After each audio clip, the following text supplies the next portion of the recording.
The moment my husband rolled his eyes at me, actually rolled his eyes, like I was some clueless child who'd wandered into a conversation she didn't belong in, something shifted in my chest. Not broke, shifted. Like a bone that had been healing wrong for years and finally cracked back into place. I stood there in our kitchen, holding a jar of caviar that cost my mother-in-law exactly $47.99 of her own money, and I realized I had been apologizing for 12 years for things that were never my fault. But I'm getting ahead of myself. Let me back up. It was November, the kind of gray, bone-cold November that a city like Chicago does better than anywhere else on Earth. Not romantic cold, not cozy cold, the kind of cold that seeps through your coat before you even reach the parking lot, the kind that makes the commute feel personal, like the weather is specifically angry at you. I'd been working late every night that week, bent over a sewing machine at the studio where I'd spent the last 9 years of my life building something I was genuinely proud of. I'm a seamstress, a real one, not someone who does basic alterations at a dry cleaner's, custom bridal gowns, theatrical costumes, high-end repairs for people who actually know the difference between a French seam and a flat-felled one. At 37, I had a reputation, a client list, and calluses on my fingertips that told the whole story of how I'd earned both. I'm Nora, and for 12 years, I'd also been Marcus's wife. We met when I was 25 and he was 28, at a mutual friend's birthday dinner. He was funny and warm, and he actually listened when I talked about fabric weights and thread tension. He said, "That sounds like architecture, but softer." And I thought, this man gets it. We got married 14 months later in a simple ceremony at a venue near the lake, just close family and real friends, no fuss. I wore a dress I made myself, ivory Dupioni silk with hand-sewn seed pearls along the collar. It took me 46 hours to complete. Marcus cried when he saw me walk in. I remember thinking, I will never forget this moment. I was right about that, though not in the way I expected. For the first several years, we were genuinely happy. Not Instagram happy, not performing happiness for relatives happy, actually content. We had a 2-bedroom apartment on the northwest side. Nothing fancy, but ours. I'd reupholstered the couch cushions in a deep teal fabric I found at a remnant sale, and we had a big fish tank along the living room wall, 15 gallons, full of neon tetras, and a pair of dwarf gouramis Marcus had named Hank and Patsy after his favorite country singers. He'd come home from his job at the insurance firm and feed them before he even took off his shoes. That was Marcus, back then. Predictable in a way that felt like safety. Things got quieter between us somewhere around year 7 or 8, the way a faucet slowly loses pressure. You don't notice it until one morning you're standing there waiting for the water to actually reach you. I told myself it was normal. Everyone said it was normal. His mother, Vivian, had a lot of opinions about what was normal, and she shared them freely. Vivian was the kind of woman who used the phrase, "This is just how families work," the way other people use a crowbar. She lived 40 minutes away in Naperville, called Marcus every Sunday at noon sharp, and had strong feelings about how her sons should be treated by their wives. I'd learned early on to smile, agree, and then quietly do whatever I'd already decided to do. It worked. Mostly. The Caviar incident, because that's what I call it now, like it deserves its own name in the catalog of things that should have warned me, happened on a Tuesday evening, 3 days before Thanksgiving. I'd stopped at the grocery store on my way home from the studio, exhausted down to my molars, feet aching, still picking threads off my sweater in the checkout line. I'd grabbed a few things for the week: pasta, olive oil, a rotisserie chicken, and a small jar of salmon roe that Vivian had specifically asked me to pick up when she'd called that morning. She said she wanted to make blinis for the holiday appetizer spread. She offered to Venmo me the money for it. I said, "Fine, don't worry about it." She insisted. I said, "Really, it's fine, I'll just add it to the regular grocery run." She said, "Okay, thank you, Nora, you're a sweetheart." That conversation happened. I know it happened because I wrote the item down on the little notepad I keep in my purse. Salmon roe, Vivian. And I crossed it off when I put it in the cart. When I got home, Marcus was already there, sitting at the kitchen island with his laptop open and a beer that was probably his second. I set the bags on the counter and started unpacking. He glanced at the jar of caviar and said, "What's that for?" "Your mom asked me to grab it," I said, "for the blinis she's making Thursday." He picked it up and looked at the price sticker. Then he set it back down with this specific kind of deliberateness that I recognized, the kind that meant he was about to say something that would make me feel stupid. "You know she's going to be annoyed," he said. I stopped unpacking. "What?" "She's going to feel weird about you just buying this for her without asking." "She did ask," I said. "She called me this morning. She told me to pick it up and she offered to pay me back." Marcus closed his laptop. "Nora, my mom didn't call you today." The sentence landed strangely, like a word in a language I almost spoke. "Yes, she did, around 9:30, when I was getting ready to leave for the studio. She was at her book club this morning." "People can be at book club and also make phone calls, Marcus." He gave me this look, patient, slightly pained, the look of a man dealing with something exhausting that he didn't start. "I talked to her at noon," he said. "She didn't mention any call. And why would she ask you to buy something and then not mention it when she called me an hour later?" "I don't know why she does half the things she does," I said, and I heard the edge in my own voice. "But she called me. I wrote it down." I went for my purse, pulled out the notepad, and held it open toward him. "See? Salmon roe, Vivian, right there." He looked at the note. Then he looked at me. "You write down grocery items sometimes even if no one asks," he said very carefully. "You plan ahead. Maybe you were already thinking about Thanksgiving and you just wrote it down." I stared at him. "You think I imagined a phone call?" "I think," he said just as carefully, "that you've been really stressed at work lately. And I think sometimes when we're tired, Marcus." I set the notepad flat on the counter. "I spoke to your mother. She asked for the caviar. I bought the caviar. This is not complicated." He spread his hands in this helpless little gesture that I had come to understand meant, "I've decided I'm right, and I'm waiting for you to stop. I'm just saying, maybe double-check with her before Thursday, so she doesn't feel weird about it." I put the chicken in the refrigerator. I did not say anything else, but something in my stomach had gone very still, the way water goes still right before it starts to freeze. This was not the first time. That's the part I keep coming back to. That's the part that I didn't let myself look at directly for years. The way you can't look directly at the sun. You know it's there, you feel the heat, but if you stare at it long enough, it'll damage something important. It was never dramatic. It was never a screaming fight where he called me crazy and I threw something at the wall. It was always this: quiet, reasonable, slightly sad. "You misremembered. You imagined that. Are you sure that's what happened? I think you've been stressed." The notes in my planner that he'd look at and say I must have written them at a different time. The conversations with his mother that she'd deny having. And then he'd say she was probably just forgetful. And then somehow, by the end of the conversation, I was the one who felt guilty for bringing it up. 12 years of this, and I had learned, without ever consciously deciding to learn it, to second-guess myself before anyone else got the chance. I went to bed that night telling myself it didn't matter. It was $48 of caviar. It was a Tuesday. His brother Paul was flying in from Phoenix with his wife and their 2 kids on Friday, and we'd have a house full of people and a big meal, and it would be fine. Everything was fine. But I lay there in the dark, listening to the quiet hum of the fish tank filter in the other room, and I thought about my notepad. I thought about how my own handwriting in my own hand, with my own pen, could be reframed as evidence of my confusion. And for the first time in a long time, I didn't try to talk myself out of what I was feeling.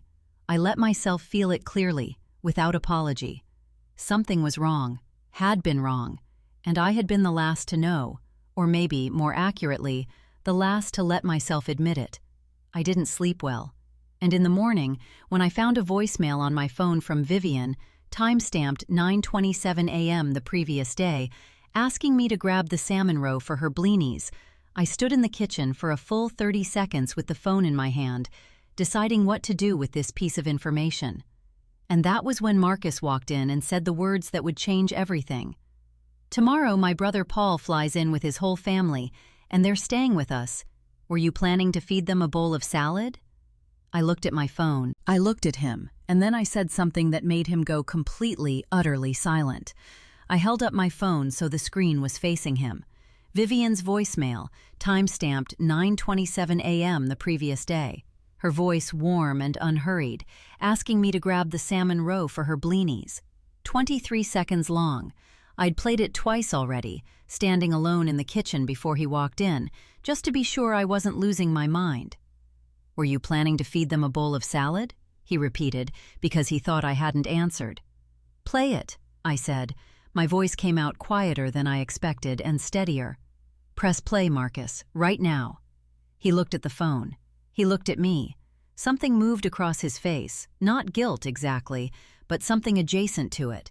The look of a man who has just realized that the ground he was standing on has shifted under his feet without warning. He pressed play. Vivian's voice filled the kitchen. Nora, honey, it's me. Listen, I was hoping you could swing by the store sometime this week and grab a small jar of salmon roe, the good kind, not the cheap stuff, for my blinis on Thursday. I'll Venmo you back, just let me know what it costs. Thank you, sweetheart. See you soon. The voicemail ended. The kitchen was very quiet. Somewhere in the other room, the fish tank filter hummed its steady, indifferent hum. Marcus set the phone down on the counter. He didn't hand it back to me. He just set it down like he needed a surface to do something with his hands. Huh, he said. Huh, I repeated. I must have gotten the timing mixed up. I picked my phone up and put it in my pocket.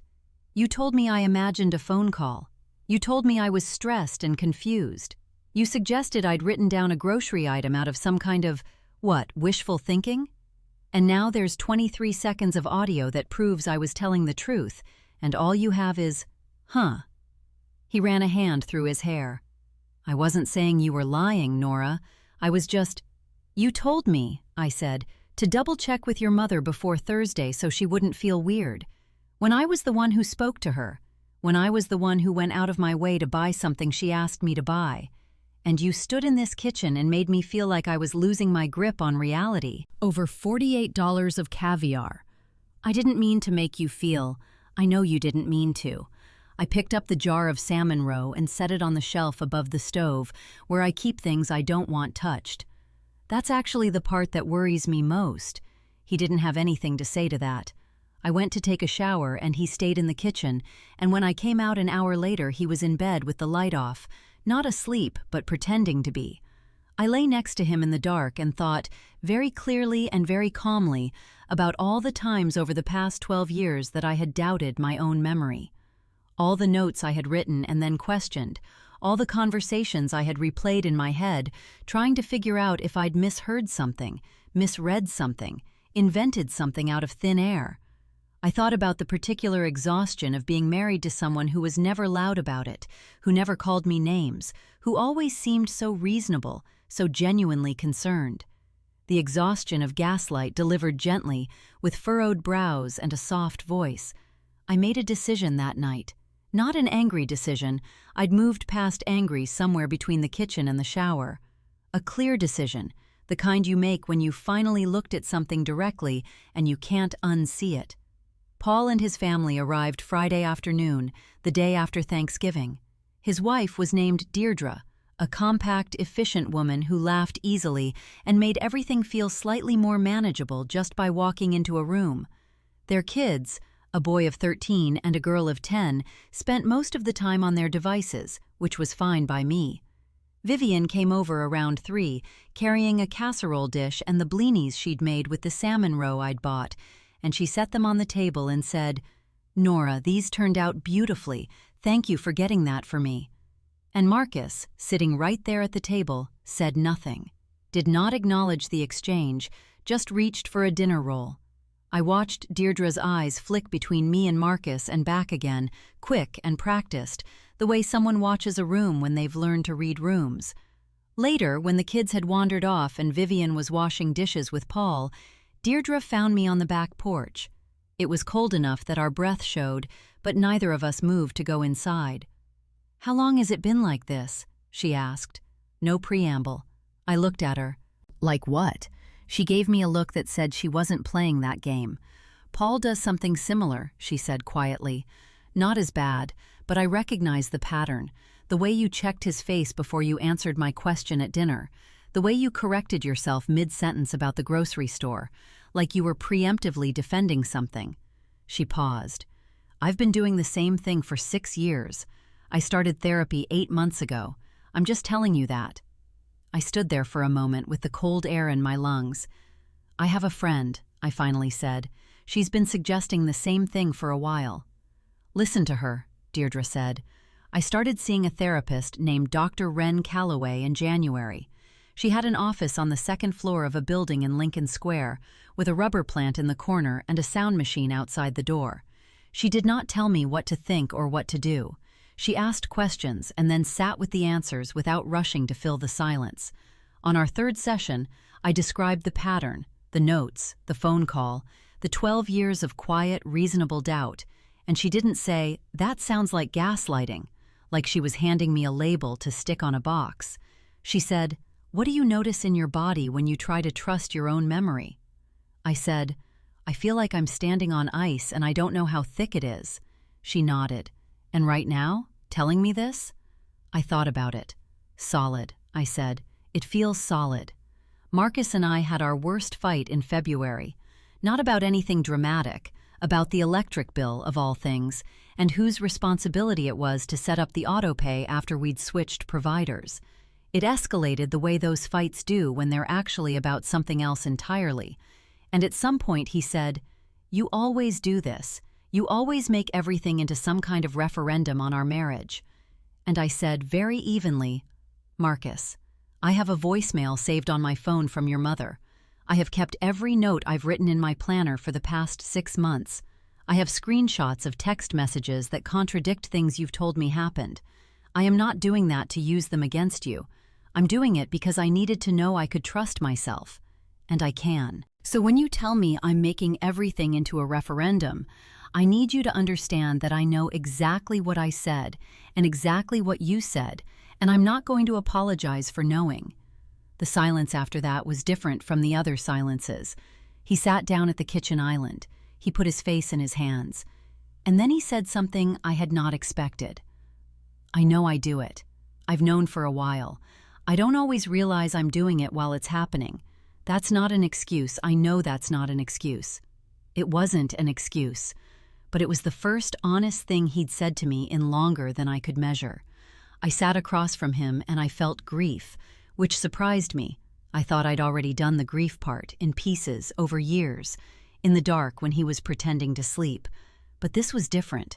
This was grief for the thing we might have been if he'd said that 6 years earlier. Or 10. We tried couples counseling. We went for 4 months to a therapist named Dr. Harold Fitch, who was methodical and fair, and never let either of us turn a session into a debate about who was right. Marcus was honest in those sessions in a way he had not been honest at home, and I gave him credit for that, even when it was painful to sit across from him and hear him describe his own behavior in clinical terms, like he was reading from a case study about someone else's marriage. I gave him credit, and I also kept my planner, and I kept my voicemails, and I kept seeing Dr. Calloway on my own, because I had learned, slowly and at considerable cost, that giving someone credit for trying is not the same as betting your sanity on the outcome. By June, I knew. Not bitterly, just clearly. The way you know when you've been holding something at arm's length for too long and your arms have finally given out. I filed for divorce in July. Marcus did not contest it. I think on some level he knew too. The proceedings took 7 months. We sold the apartment. I got my sewing equipment, my client list, my half of the savings, and the fish tank. Marcus asked if I wanted Hank and Patsy, and I said yes, because I'd grown attached to the small drama of their daily lives, and because somebody had to feed them. I set the tank up in the studio, in the corner near the window, and my clients started commenting on them. A woman named Guadalupe, who came in for a wedding dress fitting in September, said they were the most calming thing she'd ever seen in a bridal fitting room, and I laughed for the first time in what felt like a while. Vivian called me once after the divorce was final. I expected defensiveness, or worse, a performance of wounded innocence. Instead, she said, "I want you to know that I always liked you, Nora. I'm sorry things went the way they did." She didn't elaborate. I didn't ask her to. Some sentences you just receive and set down gently, and don't examine too closely. Paul and Deirdre separated 8 months later. Deirdre texted me when it happened. We'd exchanged numbers on that cold back porch in November, and we'd stayed in occasional contact. She said she was okay. I said I believed her. I also sent her Dr. Calloway's information, and she thanked me and said she already had someone, which made me glad. I'm 38 now. I have a studio with natural light and a fish tank, and a waiting list for bridal appointments that extends into the following spring. I sleep without lying still and listening for something wrong in the dark. I write things down in my planner, and I trust what I write. And when I read it back, I don't hear a voice suggesting I might have gotten it mixed up. The jar of salmon roe sat on the shelf above my stove for 3 months after that November. I finally opened it in February, the night of our worst fight, after Marcus went to bed. I ate it on water crackers, standing at the counter in my own kitchen, and it tasted like brine and cold water, and something I couldn't name at the time but can name now. It tasted like the beginning of knowing I wasn't wrong.